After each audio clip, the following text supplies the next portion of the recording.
ఆత్మీయులైన హిందూ ధర్మం ప్రేక్షకులకు నమస్కారం. నేను మీ డాక్టర్ రాజేశ్వరిని, ఆయుర్వేద యోగా వైద్య నిపుణురాలిని.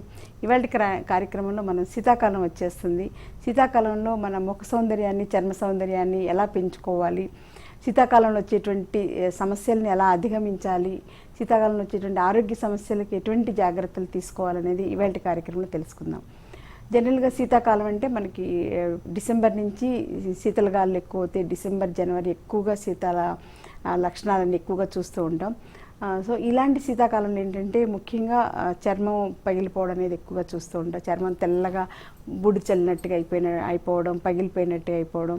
కొంతమందికి అయితే అరికాళ్ళు పగిలిపోయినట్టుగా, దోసకాయ పగిలితే ఎలా ఉంటుందో అలా పగిలి అందులోంచి రక్తం కూడా కారుతుండడం కొంతమందిలో చూస్తూ ఉంటాం. సో ఈ రకంగా చర్మానికి సంబంధించిన ప్రాబ్లమ్స్ వస్తే ముఖ్యంగా ముఖం కొంతమందిలో వాతం ఎక్కువ అవడం వల్ల నల్లబడిపోవచ్చు, కొంతమందిలో ముడతలు ఎక్కువగా రావడం, ఇవన్నీ కూడా చూస్తూ ఉంటాం. సో ఇలాంటి వాళ్ళకి ఎటువంటి జాగ్రత్తలు తీసుకోవాలనేది ఇవాళ కార్యక్రమంలో మనం ప్రత్యేకంగా తెలుసుకోబోతున్నాం.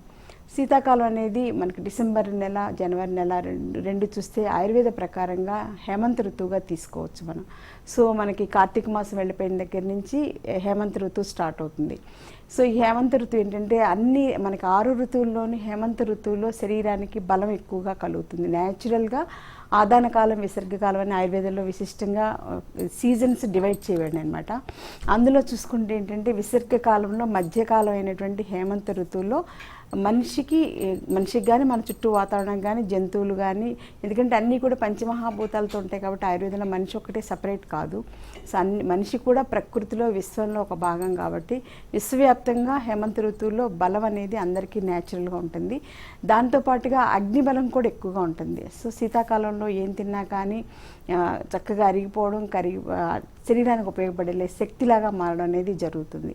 కానీ చాలామంది చేసే పొరపాటు ఏంటంటే శీతాకాలంలో జనరల్గా బలం బాగుండటం వల్ల వెయిట్ పెరిగే టెండెన్సీ కూడా ఎక్కువ ఉంటుంది. కాబట్టి శీతాకాలం వచ్చిందంటే పూర్తిగా ఏమీ తినకుండా ఎండిపోయినట్టుగా అయిపోవడానికి ట్రై చేస్తూ ఉంటారు. కానీ అది చాలా రాంగ్. సో ఆ విషయం హైలైట్ చేయడం కోసం ఈ టాపిక్ తీసుకున్నాను.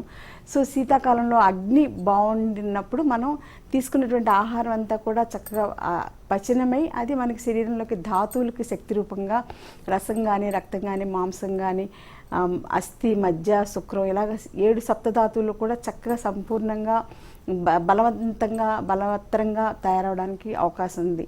సో బలంగా తయారవడానికి అవకాశం ఉంది. బ్రహ్మణం అంటాం అన్నమాట ఆయుర్వేదంలో. సో అలాంటప్పుడు ఏంటంటే మనం అప్పుడు తినకపోవడం వలన ధాతు శైథిల్యత, ధాతువులు క్షీణించిపోవడం, ధాతువులు ఎండిపోవడం, ధాతు లోపం ఏర్పడడం ఇవన్నీ కూడా జరుగుతాయి. సో మీరు చూడ్డానికి సన్నగా స్లిమ్గా అవ్వచ్చు, కానీ లోపల చాలా రకాలైనటువంటి మెటబాలిక్ యాక్టివిటీస్లో చాలా డ్యామేజ్ జరుగుతుంది. సో అందుచేత అది చాలా జాగ్రత్తగా తీసుకోండి. ఇలాంటి పాయింట్స్ మీకు వేరే వైద్య విధానాల్లో కానీ ఎక్కడా కూడా స్పష్టంగా లేవు. ఆయుర్వేద వైద్య విధానంలో మాత్రమే కాలాన్ని బట్టి మన దేహానికి కలిగేటువంటి బలం, అలాగే కాలాన్ని బట్టి మనం ఎటువంటి ఆహారం తీసుకోవాలనేది కూడా చాలా స్పష్టంగా చెప్పబడింది.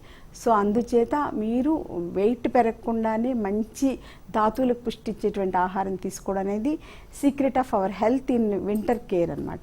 సో ఈ వింటర్ సీజన్లో మనం అలాంటి ఆహారం తీసుకోవడం వల్ల డెఫినెట్గా మనం మంచి బలం పొందడానికి అవకాశం ఉంది. ఎందుకంటే బలం వచ్చే పీరియడ్లో బలం పొందకుండా ఉండడం వల్ల తర్వాత ముందు ఈ ధాతు శైథిల్యత, ధాతు క్షీణత, వీటి ధాతు పరిపాకం అంటే మెటబాలిక్ యాక్టివిటీస్ అన్ని డ్యామేజ్ అవడం వల్ల మీలో చాలా మార్పులు రావడం, వాటితో పాటుగా ఆటోఇమ్యూన్ డిజార్డర్స్ కానీ, డయాబెటీస్ కానీ ఇలాంటి మెటబాలిక్ డిజార్డర్స్ రావడానికి అవకాశం ఉంది. కాబట్టి ఆయుర్వేద సిద్ధాంతపరంగా గైడ్ చేయడం అనేది ఆయుర్వేద వైద్యం ప్రాక్టీస్ చేయడంలో భాగంగా ప్రజలకి సరైనటువంటి సమగ్రమైనటువంటి ఆరోగ్య విషయాలన్నీ కూడా తెలియపరచడం ఆయుర్వేద వైద్యం ధర్మంగా శాస్త్రంలో చెప్పబడింది. సో అలాంటి ధర్మాన్ని నేను మీకు నిర్వర్తిస్తూ ఇలా మీడియా ద్వారా మీ అందరికీ కొన్ని మంచి విషయాలు చెప్పగలుగుతున్నందుకు నాకైతే చాలా ఆనందంగా ఉంది. మీరు దీన్ని అర్థం చేసుకుని ఆచరిస్తే ఆరోగ్యం మీ సొంతం అవుతుంది. పట్టించుకోకుండా నా పద్ధతి నాదే, నేను ఇలాగే తిండి తినకుండా చప్పిడి బొగ్గలు వేసుకుని ఇలాగే బతుకుతాను అనుకుంటే ఎవరు ఏం చేయలేరు. ఎందుకంటే రేపు వచ్చే అనారోగ్యాలకి ఎవరు బాధ్యులు గారు, మీకు మీరే బాధ్యులు అవుతారు. సో అందుచేత ఈ సీజన్లో తీసుకోవాల్సినటువంటి ఆహారాల్లో ముఖ్యమైనటువంటిది ఏంటంటే తేనె ఒకటి తీసుకోవచ్చు. తేనె వలన ఏంటంటే శరీరానికి బలాన్ని ఇస్తుంది, తర్వాత నెమ్మదిగా అరుగుతుంది. కాబట్టి అగ్నికి, ఎందుకంటే శరీరంలో అగ్ని అంతా కూడా ఆమాశయంలోకి వెళ్ళిపోతుంది ఈ సీజన్లో. సో ఆమాశయంలో అగ్ని బాగుండటం వల్ల విపరీతమైన ఆకలేస్తూ ఉంటుంది. ఆకలేస్తున్నప్పుడు తినకుండా ఉండటం వల్ల బ్రెయిన్లో సెల్స్ కూడా డ్యామేజ్ అవుతాయి. దానివల్ల మీకు చాలా హెల్త్ ప్రాబ్లమ్స్ వస్తాయి. ముందు బ్రెయిన్లో సెల్స్ చనిపోవడం వల్ల కొన్ని రకాలైనటువంటి న్యూరలాజికల్ ప్రాబ్లమ్స్ కూడా వస్తాయి. కాబట్టి ఆ జాగ్రత్తలు తీసుకోవాలి.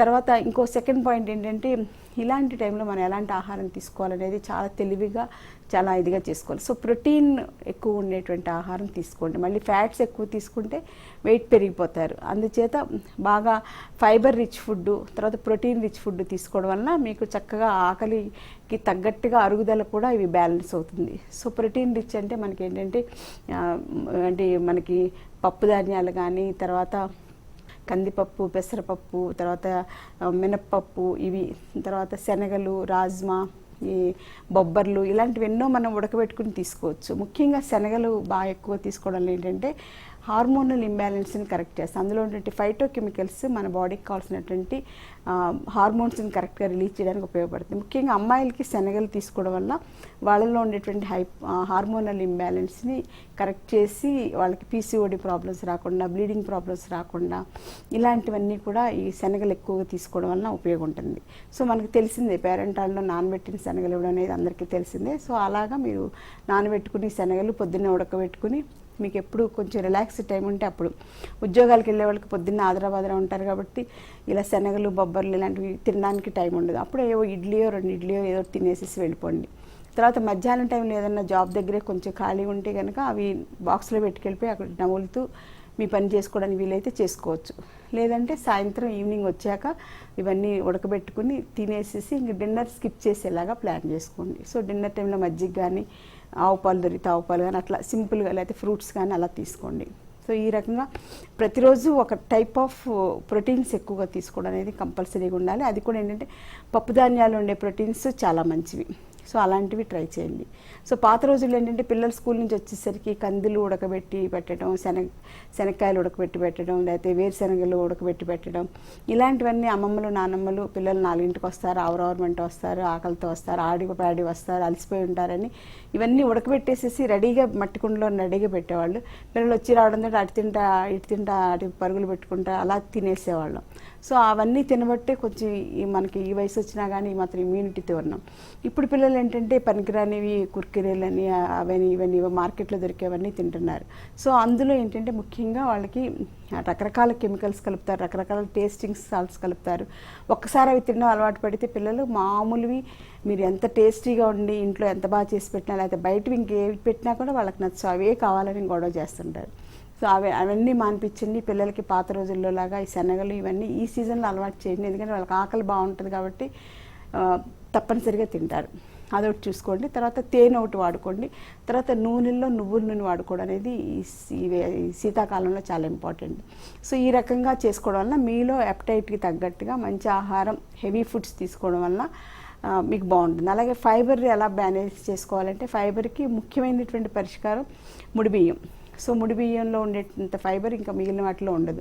అలాగే కూరగాయల్లో మనకి చిక్కుళ్ళు కానీ, గోరు చిక్కుళ్ళు కానీ, ఇలాంటి వాటన్నిటిలో కూడా ఫైబర్ బాగుంటుంది. క్యాబేజ్ కూడా బాగుంటుంది. అలా మీకు తెలుస్తుంది కాబట్టి కూరగాయల్లో కూడా ఫైబర్ ఎక్కువగా ఉండేటువంటి కూరగాయలు, గుమ్మడికాయని, ఇలాంటివన్నీ కూడా ఈ సీజన్లో తప్పనిసరిగా తీసుకోవడం వలన మీకు డెఫినెట్గా శరీరంలో ధాతు పుష్టి అనేది జరిగి సంవత్సరానికి సరిపడా బ్యాలెన్స్డ్ ఎనర్జీ అనేది మీ శరీరంలో ఏర్పడుతుంది ఈ సీజన్లో. సో అది ఇంపార్టెంట్ పాయింట్. మనకి సంవత్సరం అంతా కావాల్సినటువంటి హై ఎనర్జీ లెవెల్స్ బాడీలో ఉండడానికి ఈ ప్రోటీన్ రిచ్ ఫుడ్ తీసుకోవడం, కార్బోహైడ్రేట్స్ ఉండేటువంటి తేనె కానీ, లేకపోతే ఫైబర్ కానీ, ఇలాంటివి తీసుకోవడం చాలా ఇంపార్టెంట్. కాబట్టి తప్పనిసరిగా ఇప్పుడైనా సరే మీరు అవన్నీ ఈ 2 months తీసుకునేలాగా ప్లాన్ చేసుకోండి. మళ్ళీ తర్వాత సీజన్లో శిశిర ఋతువులో కొంచెం ఆకలి తగ్గిపోతూ ఉంటుంది. అప్పుడు లక్షణాలన్నీ మారిపోతాయి. కాబట్టి అప్పుడు తినకపోయినా మీకు పర్వాలేదు. ఇప్పుడు మాత్రం ఈ 2 నెలలు మంచి ఫుడ్ తీసుకోండి. అందుకే మన వాళ్ళు ఈ 2 నెలలు ఎక్కువగా శబరిమల యాత్ర అని, తర్వాత శివ దీక్ష అని చెప్పేసి, సత్యనారాయణ స్వామి దీక్ష అని, కనకదుర్గ దీక్ష అని, ఇవన్నీ కూడా మనకి శరద్ ఋతువు, హేమంత ఋతువులో ఎక్కువగా పెడతారు. ఎందుకంటే అప్పుడు ఆ సీజన్లో ఎక్కువ ఫ్రూట్స్ దొరుకుతాయి, ఎక్కువ మంచి ఫుడ్స్ తిరుగుతాయి. తర్వాత తప్పనిసరిగా ఒక పూట టిఫిన్ అంటారు, టిఫిన్ అంటే ఇడ్లీ కంపల్సరీగా తింటారని చెప్పి. అలాగే ప్రసాదాల్లో శనగలు, బఠానీలు ఇలాంటివి ఏమిటి ఉడకబెట్టి కూడా తాలింపు వేసి పెడుతుంటారు. సో ఇవన్నీ మన పెద్దవాళ్ళు మంచి ఆహారం తినాలి, మామూలుగా అయితే పట్టించుకోరు. ఈ దీక్షలో ఉన్నప్పుడు మంచి ఆహారం తప్పనిసరిగా తీసుకుంటారని ఈ దీక్షలు ఇవన్నీ కూడా ఒక సాంప్రదాయాలను అలవాటు చేశారు. కాబట్టి అలాంటి hidden secrets of Hinduism, Hindu ధర్మం, మన సంస్కృతి, మన సాంప్రదాయాలు కూడా కొంచెం అవేర్నెస్ పెంచుకుందాం, చక్కటి పంధాలో ఆరోగ్యాన్ని మెరుగుపరుచుకుందాం. ఎందుకంటే ఈ సంవత్సరం మన నేషనల్ ఆయుర్వేద డే మన నవంబర్ 2 చేసుకున్నాం. సో అందులో ఏంటంటే ఆయుష్ డిపార్ట్మెంట్ వాళ్ళు ఇచ్చిన థీమ్ ఏంటంటే ఆహారంతో శరీర పోషణ అని చెప్పేసి ఇచ్చారు. ఆహారం అంటే ఆయుర్వేద ఆహారంతో శరీర పోషణ, న్యూట్రియంట్ ఫుడ్స్ ఎలా తీసుకోవాలి అనేది మెయిన్ కాన్సెప్ట్ అన్నమాట. సో మనం తీసుకునేటువంటి ఆహారంలో మోర్ న్యూట్రిషియస్ ఫుడ్ ఎలా ప్లాన్ చేసుకోవాలనేది కూడా, దానివల్ల మనం శరీర పోషణ అంటే మెటబాలిజం కానీ, శరీరంలో ఎనర్జీ లెవెల్స్ పెంచుకోవడానికి అవకాశం ఉంది. శరీరంలో మాల్ న్యూట్రిషన్ సిండ్రోమ్స్ అంటే వైటమిన్ డెఫిషియన్సీ ఉండొచ్చు, B12 డెఫిషియన్సీ ఉండొచ్చు, ఇలా చాలా రకాల ఐరన్ డెఫిషియన్సీ ఉండొచ్చు, కాల్షియం డెఫిషియన్సీ ఉండొచ్చు. ఇప్పుడు కొత్తగా చాలా పేర్లతో వస్తుంది. అవన్నీ అధిగమించేలాగా ఆయుర్వేద ఆహారంతో మంచి ఆరోగ్యాన్ని పొందండి అనేది మన ఆయుష్ డిపార్ట్మెంట్ వాళ్ళు ఒక సందేశం ఇచ్చారు. కాబట్టి సాధ్యమైనంత వరకు నేను చేసే వీడియోస్లో ప్రతి దాంట్లో కూడా ఆహారం గురించి కొంచెం స్పెషల్గా చెప్తాను. సో ఈ పాయింట్స్ అన్నీ కూడా మీరు చక్కగా అర్థం చేసుకుని అవగాహన పెంచుకుని ఆచరిస్తే డెఫినెట్గా మీరు చాలా వరకు బయట డాక్టర్స్ దగ్గరికి వెళ్ళాల్సిన అవసరం ఉండదు, ఇన్వెస్టిగేషన్స్ అవసరం ఉండదు, సర్జరీస్ వరకు వెళ్లకుండా కూడా మిమ్మల్ని మీరు కాపాడుకోవడానికి ఈ డైట్ సలహాలు, సూచనలు మీకు అన్నీ చాలా బాగా ఉపయోగపడతాయి. సో ఇవన్నీ కూడా తెలుసుకోండి ఆయుర్వేదాన్ని. సో ఇప్పుడు మనం ముఖ సౌందర్యాన్ని ఎలా పెంచుకోవాలి? శీతాకాలంలో చర్మం పగిలిపోవడం, అయిపోవడం, ముడతలు వచ్చేసి ఎక్కువ ముడతలు అనేవి ఈ సీజన్లో ఎక్కువగా మార్పులు వస్తాయి అన్నమాట శరీరంలో. సో అందుచేత ఎలాంటి కేర్ తీసుకోవాలనేది తెలుసుకుందాం. ముఖ్యంగా ఏంటంటే అధిక శీతల గాలులలో ఇవన్నీ మార్పులు వస్తాయి. కాబట్టి ఎక్కువ చలిగాలికి ఎక్స్పోజ్ అవ్వకుండా ఉండండి. అప్పుడు మఫ్లర్స్ కానీ అలాంటివి ఏవోటి కప్పుకొని కేర్ తీసుకోండి. సెకండ్ పాయింట్ ఏంటంటే ఈ సీజన్లో ముఖ్యంగా మాయిశ్చరైజర్స్ వాడుకోవాలి. ఎక్కువగా ఎంత మంచి మాయిశ్చరైజర్స్ వాడుకుంటే మీరు అంత తొందరగా పగుళ్ళు నుంచి కాపాడుకోవచ్చు, ముడతల నుంచి కాపాడుకోవచ్చు. తర్వాత ఏంటంటే చర్మం కొంతమందికి నల్లటి మంగుమచ్చలు రావడం కానీ ఇలాంటివి కూడా మార్పులు వస్తాయి. కాబట్టి అవి రాకుండా మనం ఇప్పుడు చేసుకోబోయేటువంటి బ్యూటీ కేర్ కూడా మీకు చాలా బాగా ఉపయోగపడుతుంది. జనరల్గా ఎవరికైనా సరే ఆరోగ్యం ఎలా ఉన్నా సరే అందంగా కనబడితే చాలు అనుకుంటారు. కాబట్టి తప్పనిసరిగా ఈ సూచనలు మీకు బాగా ఉపయోగపడతాయి. సో మాయిశ్చరైజర్ మనం ఇంట్లోనే ఎలా తయారు చేసుకోవాలనేది చూద్దాం. దానికి ఏంటంటే ఇలాగా నువ్వుల నూనె బేస్డ్గా ఒక నువ్వుల నూనె తీసుకోండి, అది ఒక 2 స్పూన్స్ ఒక బౌల్లో వేసుకోండి. తర్వాత ఇలా ఆయుర్వేదిక్ జెల్స్ ఉంటాయి. సో ఇందులో ఏంటంటే మంజిష్టా ఇలాంటి మెడిసిన్స్తో చేసినటువంటి జెల్స్ ఉంటాయి. అవి బ్యూటీ కాంప్లెక్స్కి, తర్వాత ఇలాంటి ముడతలు తగ్గిస్తానికి బాగా ఉపయోగపడుతుంది. తర్వాత ఇదే ఆయిల్లో నువ్వుల నూనెగా అయినా వాడుకోవచ్చు, లేదా క్షీరబల తైలం ఆయుర్వేదిక్ షాప్స్లో దొరుకుతుంది, అదైనా తెచ్చుకోండి మీరు. లేదా వైటమిన్ E క్యాప్సూల్స్ అయినా దొరుకుతాయి, అవైనా తెచ్చుకోవచ్చు. సో వాటిల్లో కొంచెం మనం మంజిష్టా చూర్ణం కూడా కలుపుకోండి. తర్వాత కొంచెం ఎల్లో కలిపేసేసి మనం మిక్సీ వేసేసుకుంటే అది ఇలాగా ప్యాక్ లాగా తయారవుతుంది. సో ఇందులో ముఖ్యంగా మంజిష్టా ఉంది, అలోవెరా జెల్ సంబంధించినటువంటి జెల్ ప్రిపరేషన్ ఉంది, ఇదనమాట. తర్వాత మనకి క్షీరబల తైలం, బలాసుగంధ తైలానికి సంబంధించినటువంటి ఆయిల్స్ అనమాట ఇవి. సో ఈ ఆయిల్ని ఇవన్నీ వేసేసి మిక్సీ వేసుకోవడం ఇలాంటి ప్యాక్ తయారవుతుంది. సో దీనిలో కొంచెం తేనె కూడా వేసేయండి మిక్సీ. ఇవన్నీ కలిపేసిస్తే ఇలా ప్యాక్లా తయారవుతుంది. దీన్ని చక్కగా ముఖానికి మీరు ఇలా పడుకుని ముఖాన్ని అంతా అప్లై చేసేసుకుని, మెడకి చేతులకు కావాలని అప్లై చేసేసుకోవచ్చు. ఒక 10 నిమిషాల నుంచి 20 నిమిషాల పాటు అలా ఉండండి. అప్పుడు మీకు ఆ ప్యాక్ అంతా కూడా చక్క చర్మం లోపలికి అబ్జర్వ్ అయ్యి మంచిగా డ్రైగా అయిపోతుంది. ఆ తర్వాత కొంచెం నీళ్లు జల్లేసేసి అదంతా కడిగేసేసుకోండి. మీరు న్యాచురల్గా ఎటువంటి సోప్స్, ఎటువంటి స్పెషల్ క్రీమ్స్ వాడకుండానే ఫేస్లో ముడతలు తగ్గుతాయి. ఆ తర్వాత మంచి గ్లో వస్తుంది. తర్వాత చర్మం అంతా కూడా ఈ పగుళ్ళు ఇలాంటివన్నీ కూడా తగ్గడానికి చాలా బాగా ఉపయోగపడుతుంది. ఇది ఒక సింపుల్ టెక్నిక్.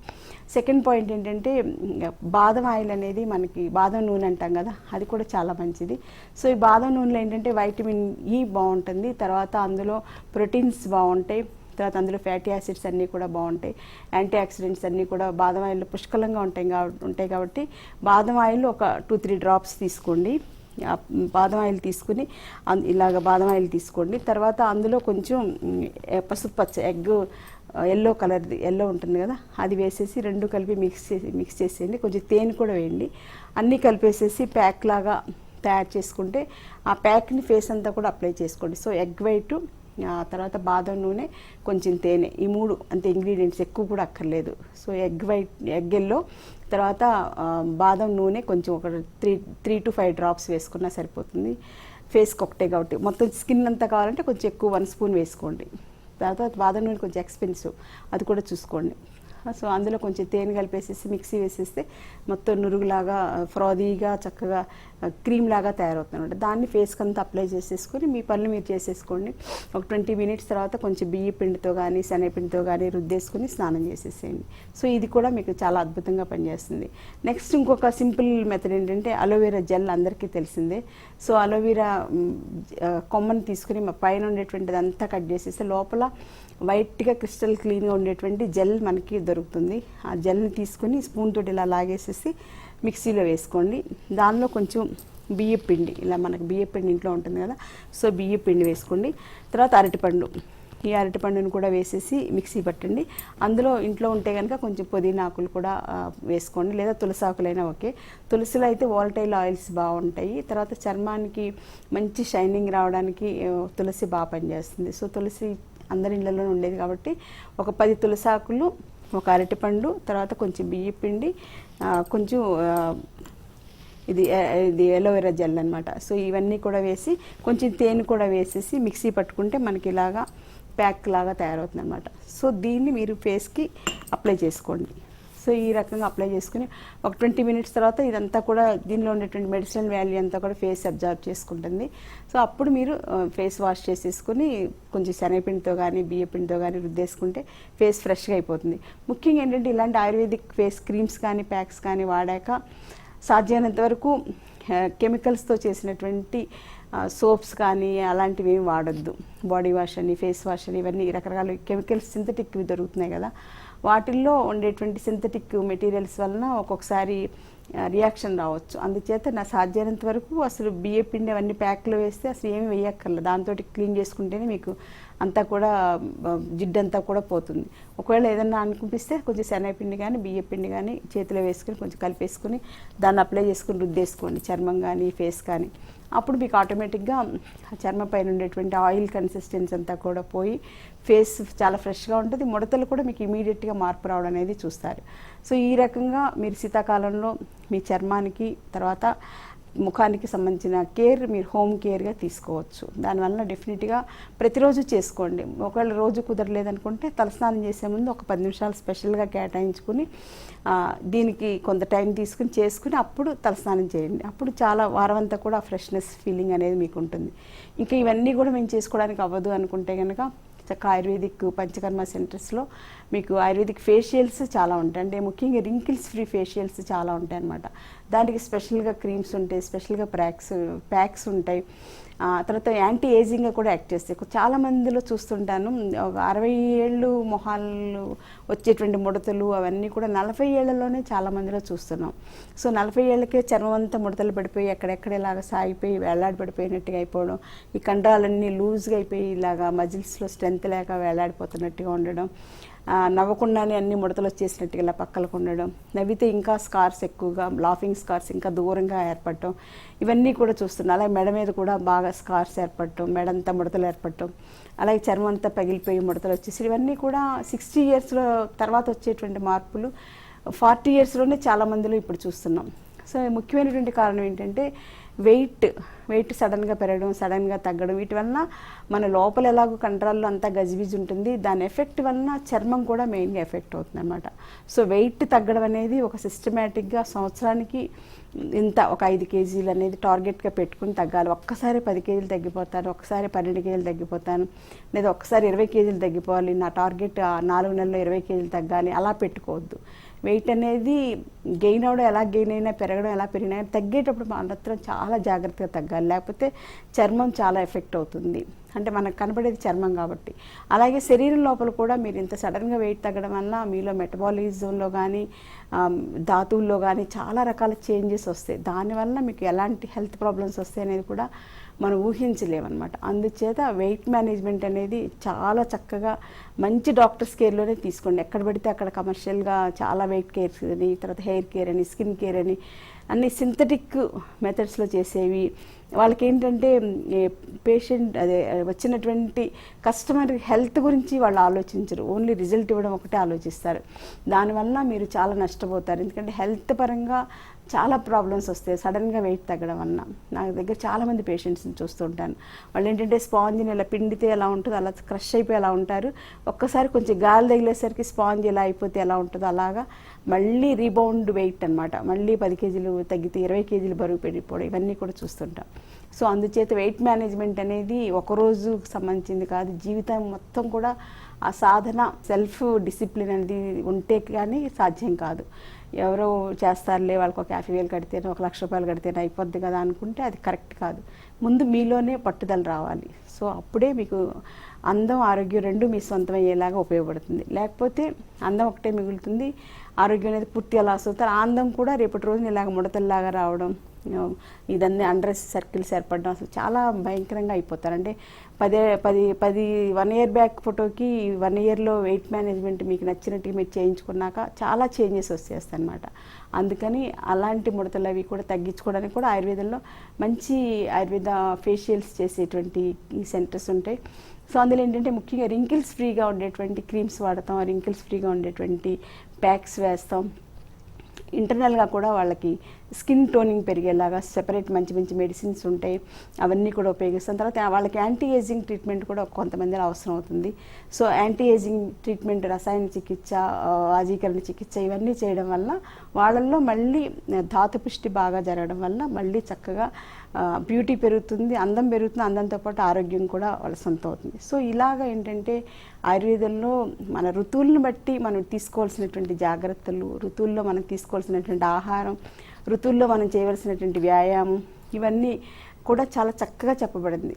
అలాగే వాటికి సంబంధించినటువంటి అందాన్ని, సౌందర్యాన్ని పెంచుకోవడానికి కూడా కొన్ని ఇలాంటి ప్యాక్స్, ఇలాంటి ఆయిల్స్, ఇలాంటి క్రీమ్స్ ఎన్నో ఉన్నాయన్నమాట. ఆయుర్వేదం అనేది ఒక మహాగని. ఆ గని మనం తవ్వడం మొదలు పెడితే అది ఎప్పటికీ పూర్తవుతుంది. అంటే గోల్డెన్ మైన్స్ అంటారు కదా, అలా అనమాట. సో ఫర్ ఎవర్ మనం సాధన చేస్తున్న కొద్దీ cream of Ayurveda we can get. So అలాంటి ఆయుర్వేదాన్ని దూరం చేసుకుంటే మనకంతా అనారోగ్యమే. కాబట్టి అదొక్కటి జాగ్రత్త తీసుకోండి. అలాగే ఈ శీతాకాలంలో చేయవలసినటువంటి వ్యాయామం కూడా మీ అందానికి, ఆరోగ్యానికి చాలా అవసరం. కాబట్టి శీతాకాలంలో సరిపడా వ్యాయామం చేయడం చాలా ఇంపార్టెంట్. ఎందుకంటే ధాతు పుష్టి బాగుంటుంది, ధాతు బలం బాగుంటుంది. కాబట్టి కొంచెం మిగిలిన సీజన్స్ కన్నా కూడా ఈ సీజన్లో ఎక్కువ వ్యాయామం చేసుకోవచ్చు. వాకింగ్ చేసుకోవచ్చు, జాగింగ్ చేసుకోవచ్చు, వయసుని బట్టి మీ బాడీ కండిషన్లో ఉంటే ఎక్కువ వాకింగ్, ఎక్కువ జాగింగ్, రన్నింగ్ అన్నీ చేసుకోండి. లేదా ఎక్కువ కండిషన్ లేకపోతే కొంచెం సింపుల్గా ఉండే ఎక్సర్సైజెస్, సింపుల్ వాకింగ్ చేసుకోండి. తర్వాత మాత్రం యూనివర్సల్గా ఒక 20 to 30 minutes యోగ సాధన మరవద్దు. యోగ సాధనలో ముఖ్యంగా సూర్య నమస్కారాలు మీకు చాలా అద్భుతంగా పనిచేస్తాయి. సూర్య నమస్కారాలు ఎక్కువ క్యాలరీస్ బర్న్ అవుద్ది, మొత్తం శరీరం అంతా కూడా సూర్య నమస్కారాల్లో ఇన్వాల్వ్ అవుతుందన్నమాట. ఒక్కొక్క పోస్చర్లో లోపల హార్ట్ దగ్గర నుంచి, బ్రెయిన్ దగ్గర నుంచి, లివర్ దగ్గర నుంచి, గైనిక్ ప్రాబ్లమ్స్, గైనిక్ ఆర్గాన్స్ అన్నీ కూడా, కిడ్నీస్ అన్నీ కూడా యాక్టివేట్ అవుతాయి అన్నమాట. ఈవెన్ ప్యాంక్రియాస్ కూడా యాక్టివేట్ అవుద్ది సూర్య నమస్కారాలు కరెక్ట్గా చేసుకుంటే. సో అందుచేత సూర్య నమస్కారాలు మీ శక్తిని బట్టి కొంచెం నెమ్మదిగానే చేసుకోండి. ఎక్కువ శక్తి లేకపోతే 1 రౌండ్ అన్నా చేయండి. ఇంకొంచెం 2-3 రోజుల తర్వాత 2వ రౌండ్ చేసుకోండి, 3వ రౌండ్ అట్లా పెంచుకుంటూ వెళ్ళండి. మీకు ఎనర్జీ లెవెల్స్, ఏజ్ అంతా బాగుంది, అంతా పర్ఫెక్ట్గా ఉంది, ఏం పర్వాలేదు అనుకుంటే కనుక 6 to 12 rounds ఆఫ్ సూర్య నమస్కారాలు శీతాకాలంలో తప్పనిసరిగా చేయండి. అప్పుడు మీలో మెటబాలిజం అనేది కరెక్ట్గా సెట్ అవుతుంది, ధాతు పోషణ, ధాతు పాకం బాగుంటుంది. కాబట్టి ఆటోమేటిక్గా మీకు ఎనర్జీ లెవెల్స్ త్రూఅవుట్ ఇయర్ రావడానికి అవకాశం ఉంది. సో అంత డీప్ సైన్స్ అనేది ఆయుర్వేదంలోనే వివరించబడింది. సో ఈ సీజన్లో, ఈ సేమంత ఋతువుల్లో మీరు చక్కగా ఆహారం సరిపడా తీసుకుంటూ, వ్యాయామం కరెక్ట్గా, మీ శరీర కండిషన్ బట్టి సరిపడా వ్యాయామం చేసుకుంటూ సుఖనిద్ర కూడా చేసుకుంటూ ఉంటే డెఫినెట్గా మీకు శీతాకాలంలో వచ్చేటువంటి ఈ ముఖానికి సంబంధించిన సమస్యలు కానీ చర్మానికి సంబంధించిన సమస్యలు కానీ ఇవేమీ రాకుండా చాలా బాగుంటుంది. అంతా కూడా మంచి ఫిట్నెస్ రావడానికి కూడా ఈ సీజన్ చాలా మంచిది. కాబట్టి ఈ సీజన్లో మీ ఆరోగ్యాన్ని గురించినటువంటి అవగాహన పెంచుకోండి, మన శరీర ధర్మాన్ని తెలుసుకోండి, ప్రకృతి ధర్మాలు తెలుసుకోండి, కాల నియమాలు తెలుసుకోండి, ఈ హేమంత ఋతువు చర్యలన్నీ కూడా అవగాహన పెంచుకోండి. మంచి ఆహారం తీసుకుంటూ అందంగా ఆరోగ్యంగా ఆనందంగా జీవిద్దాం. మరో మంచి కార్యక్రమంలో మళ్ళీ కలుసుకుందాం. Until then take care. Thank you.